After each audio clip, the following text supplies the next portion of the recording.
પૂજ્ય મંદ્રરામ મહારાજ, પૂજ્ય મહંત શ્રી હરદેવપુરી મહારાજ, વધારેલા હરિગુરુ સંત.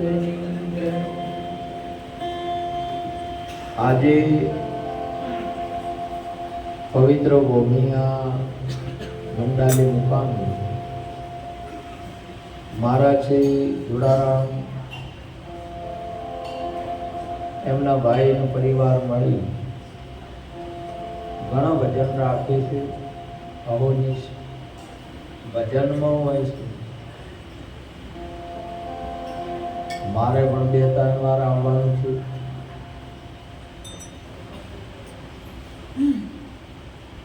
ભજન સંતો આપણને એટલા માટે રાખતા હોય છે કે આપણે ભજનની તરફ વળીએ, ભજનમાં આપણી નિષ્ઠા આવે. ભજનનું મૂળ હેતુ છે આત્માનું કલ્યાણ. આપણા આત્માનું કલ્યાણ જગતની અંદરમાં બીજું બધું સમાજના વ્યવહાર થાય, પેટનું પોષણ થાય. ભજન છે આત્માનું કલ્યાણ. અને આત્માનું કલ્યાણ એટલે આત્માની ઓળખાણ. આત્માને આપણે ઓળખીએ એટલે જ આત્માનું કલ્યાણ શું કહેવાય. આપણે આ જગતની અંદરમાં આત્મા સિવાય બીજાને ઓળખીએ છીએ એ ના ઓળખ્યા જેવું છે. કેમ કે હકીકત તો વાસ્તવિકતા તો આત્મા છે. વાહ. આત્મા સિવાય બીજું કોઈ છે નહીં, તો આપણી ઓળખાણ શેની છે? પરંતુ આપણે આ આત્માની ઓળખાણ માટે તત્વવેતા પુરુષ સદગુરુ મહારાજ પાસે જવું પડે છે. તો આપણને આત્માની ઓળખાણ થાય. વાસ્તવિકની અંદરમાં તો આપણા આત્મામાં જ રચા પચા છીએ, આત્મામાં જ વ્યવહાર છે અને આત્માથી જ વ્યવહાર થાય છે. પરંતુ આપણને ખબર નથી. જેવી રીતે સમુદ્રની અંદરમાં પાણી, મોજા, બૂંદ અને ફેણ એ સમુદ્રની અંદરમાં જ વ્યવહાર થાય છે. બાકી પરપોટા અને પાણીને લહેરિયાને તો ખબર જ નથી કે આપણે આમાં છીએ. આપણો તમામ વ્યવહાર આત્મામાં છે. આત્મા વગર તો કોઈ જગ્યા નથી ને આત્મા વગર કોઈ છે નહીં. વાહ. પરંતુ આપણને આ જ્ઞાન જ્યાં સુધી ન થાય, જેમ સોનાનું જ્ઞાન આપણને ન થાય ત્યાં સુધી દાગીનો આપણને દેખાય. અને દાગીનો દેખાવા હોવા છતાં, દાગીનાનો ઉપયોગ કરવા છતાં બધું સોનામય સાથે જ વ્યવહાર છે. માન્યતા કે આપણે દાગીનો પહેરીએ છીએ, દાગીનો જોઈએ છીએ, દાગીનો ખરીદીએ છીએ, બાકી વ્યવહાર સોના સાથે છે. એ હકીકત છે. આ તમામ આ વિશ્વની અંદરમાં હાલે જે છે એ આત્મા છે. આપણે આત્મા છીએ. પરંતુ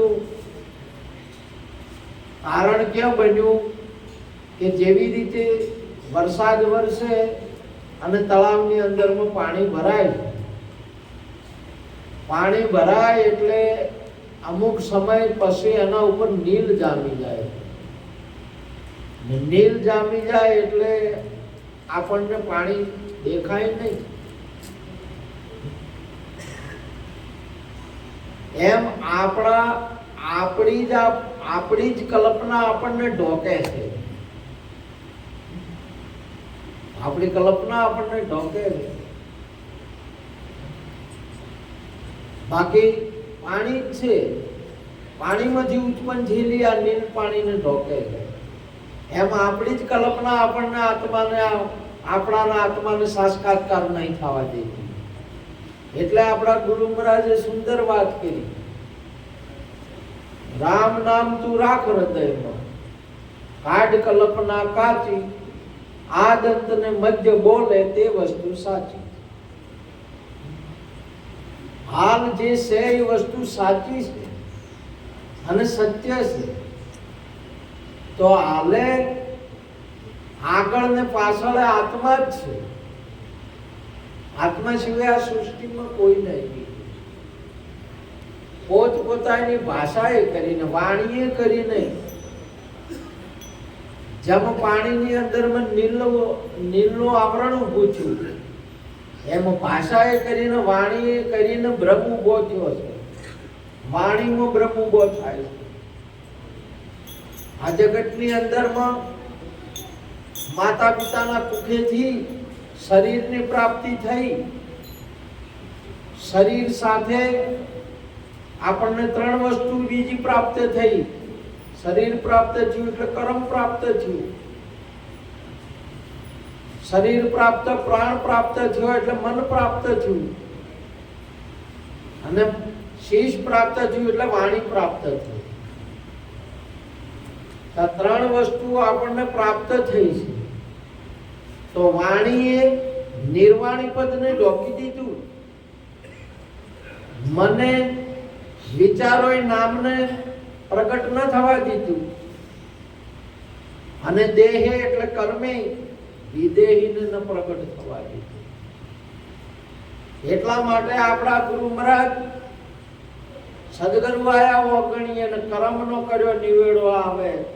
મહાપુરુષે આજ મારો ભાઈ જાગ્યો ને ભલી ઉઠ્યો. તનમાં પહેલા એના કર્મનો નિવેડો કરે આપણા ગુરુ મહારાજ. કર્મનો નિવેડો એટલે તનનો નિવેડો થાય ત્યારે કર્મનો નિવેડો થાય. તનની જગ્યાએ તમને વિદેહી રૂપ કરે ગુરુ મહારાજ. દેહ હોવા છતાં જેની દશા વર્તે દેહાતીત, એવા જ્ઞાનીના ચરણમાં વંદન હો અગણિયે. દેહ હોવા છતાં જે વિદેહી હોય.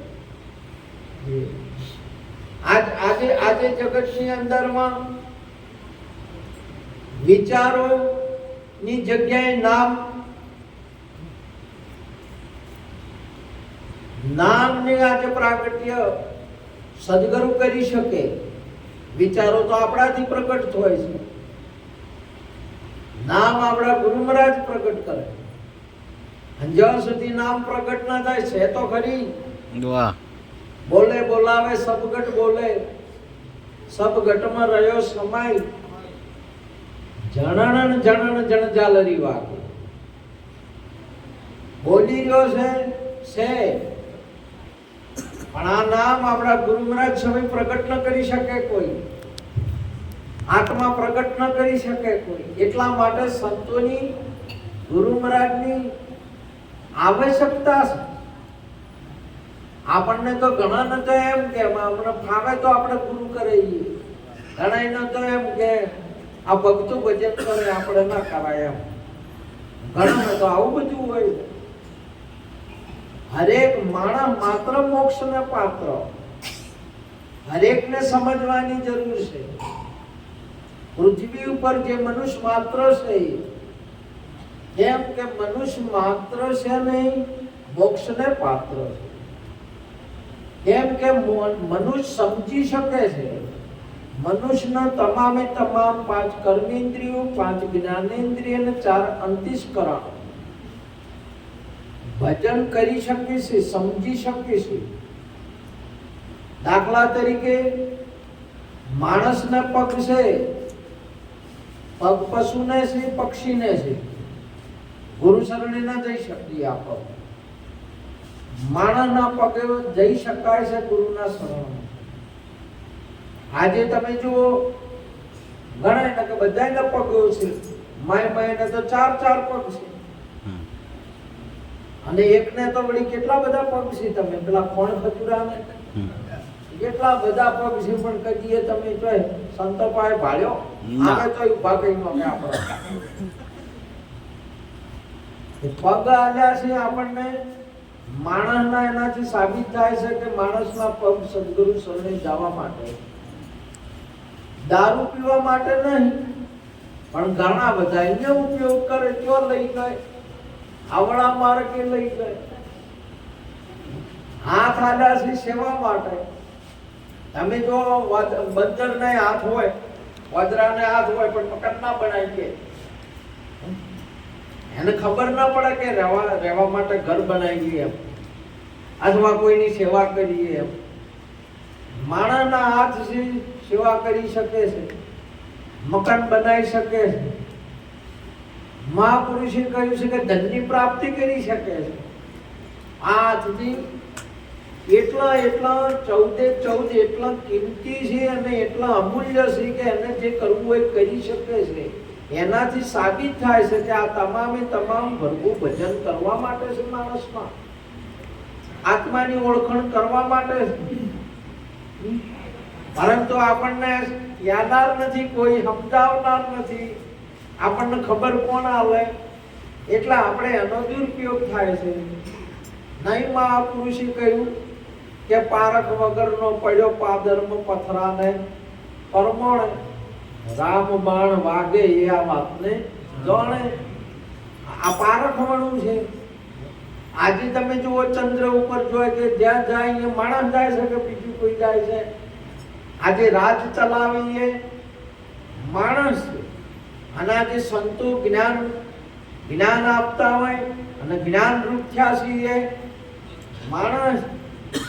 તો આપણામાં બધાનામાં શક્તિ છે, આપણે આ વસ્તુને પ્રાપ્ત કરી શકીએ છીએ.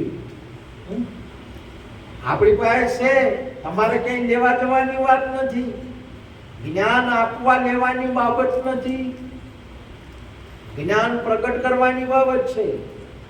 આત્મા તો તમે છો જ. જેવી રીતે કોડિયું એ તૈયાર છે, મારી દિવેલ તૈયાર છે, દિવેલ તૈયાર છે, ખાલી સહેજ અડાડવાની બાકી છે.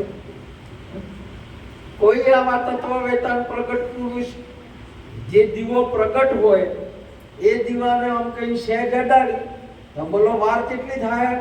અજવાળું થતો બિલકુલ વાર નહીં થાય. જેસળજીને કેટલી વાર થઈ? સહેજ અડાડતો પેન જાતો ડાકવું તન વળતો પીર થઈ ગયા. તમે જો નિરોધ મોકા નામ કી તામે બેસી આય પાર પહોંચાડે અલક મન બોધ ફેરાનો ખાય. તુલસી સંગત સંત કી કટે કોટી અપરાધ. તમે જો એક ઘડી આધી ઘડી ના આધી में પુણ્યાદ તમે જો એ ઘડી में પુણ્યાદ એટલી એક પલક વાર તમે કોઈ આની સહેજ અડાડ તો વાત કેટલી થાય? બસ એટલી પલક એટલી જ વાર થાય એની છે. પણ આપણને તો એટલી બધી ટાઈમ લાગે છે કે તમે જુઓ તો કેટલો બધો ટાઈમ લાગે છે. બીજે રખડવામાં લાગે છે, બીજું પેલું કરવામાં લાગે છે. તમે સહેજ અડાડ્યા પછી કરો, તમે અજવાળું થઈ જાય ને બધું તમને દેખાય.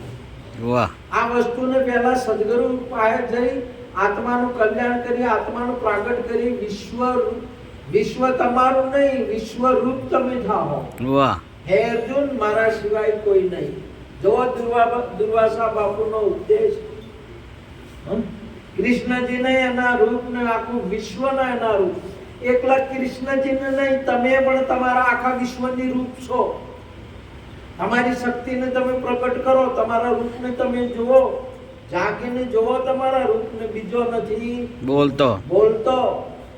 આ તો આપણે તૈણા ઓઠે મોટો પાડ છે. શેના ઓઠે છે? તૈણા ઓઠે એટલે 3 ઓઠે. એટલે પેલા વળી કે 3 ઓઠે. 3 ને તમારે આમ કરીને પાછા કરો એટલે તમારે જબ નીલ ને આમ કઈ પાછું કરો. આ તો પોણી છે.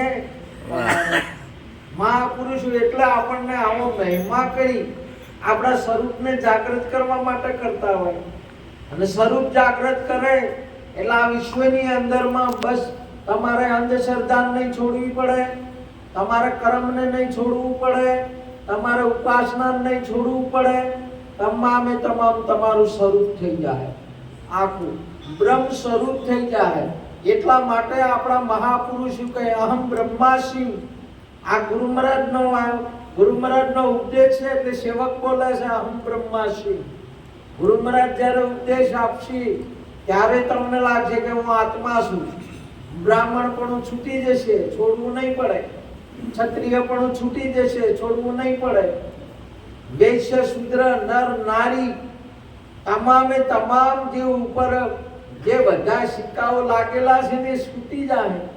તમારે જો જુડારામાં આખો મેળાવડો કર્યો, શીરો બનાવ્યો, ગોળ મંગાયો, માળવાથી મંગાયો, કોલ્હાપુરથી મંગાયો, વાપીથી મંગાયો, વલસાડથી મંગાયો. ચાર જગ્યાએ ગોળ આવ્યો, શીરો બનાવ્યો, સંતોષને માળવા છે એટલે જુડારામ કમસે મહાપુરુષ કે બધા ગોળના રવા ઉતરી પડ્યા રવા તેમ માણવાનું. બોલો હવે ગોળ ઓળખવા એટલે આ વાપીનો, આ વલસાડનો, આ કોલ્હાપુરનો અને આ માળવાનો શેનાથી ઓળખાય છે? સિક્કાથી ઓળખાય છે. ઉપર સિક્કા લગાયા છે, માર્યા છે. હવે આ સિક્કા હવે કડા મેલી છે અને મોય ગોળ નોખીને શીરો બનાવવો છે એટલે તાપડા હાથે મોય નખાહી કે ઉતારવા પડશે. ગમે એવો વાપીનો હશે તોય ઉતારવા પડે, કોપણનો હશે તોય ઉતારવું પડશે. વાપીનો ઉયાટે છું, કોલ્હાપુરનો માળવાનો હશે તોય આપણું તો ઉતારવું જ પડશે. તમારે સંતોના શરણે ગમે તે નારદ બ્રહ્માના પુત્ર હતા તોય આપણું ઉતાર્યું. વાહ! સુખદેવ બાપુ જન્મના જોગી હતા, જન્મના ત્યાગી હતા, તોય ગુરુ મહારાજના જનકજીના અહીંયા તાપડું ઉતાર્યું. જેસળનું એટલું ગંદુ તાપડું હતું નહીં તોય એ ઉતરી ગયું.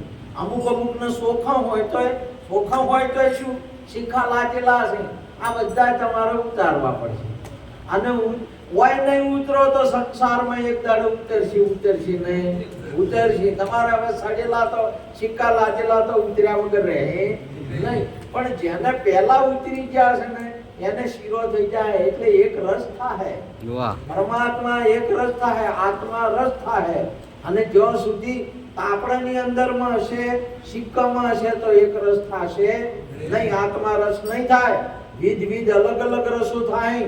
કોઈને દારૂનો રસ થાય, કોઈને બીડીનો રસ આવશે, કોઈને તમાકુનો રસ આવશે, કોઈને વિષયનો રસ આવશે.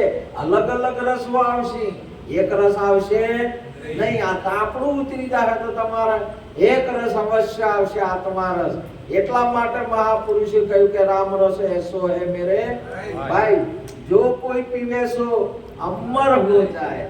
તમારું મરવા પણ નથી છે નહીં, માની બેઠા છો, મરવા પણ છે નહીં. સિંહે પત્રો માની બેઠો તો થોડો મોની બેઠો હતો. હવે મોન્યા હાથે કોઈ સિંહ મટી ગયો હોય? આ તમે બ્રાહ્મણ ક્ષત્રિય કે કોઈ વરણના મોન્યા હાથે આત્મા મટી થોડા જવાના છો? આત્મા છો જ તમે. પણ તમારી મોન્યતા છે, મોન્યતા ગાઢશો તો તમારો આત્મા રાજી થાય. સિંહ એના રૂપને જોયું તો સિંહ પણ એને એ રાજી થયો કે ઓય હું સિંહ છું. એમ તમે તમારા સ્વરૂપને જોશો તો તમે તમારો આત્મા રાજી થશે કે હા હું આત્મા છું, હું ફલાણો બીજો નહીં તો તમે જુઓ તો એકબીજાના ભેદો રેલા છે. બ્રાહ્મણ આવશે તો ભેદ તમને લાગશે, બ્રાહ્મણ રાખશે તમારામાં ભેદ રાખશે. ક્ષત્રિય આવશે તો તમારામાં ભેદ રહે, ક્ષત્રિય તમારામાં રાખશે. વૈશ્ય આવશે તો તમારામાં ભેદ રાખશે, વૈશ્યને ભેદ રહે.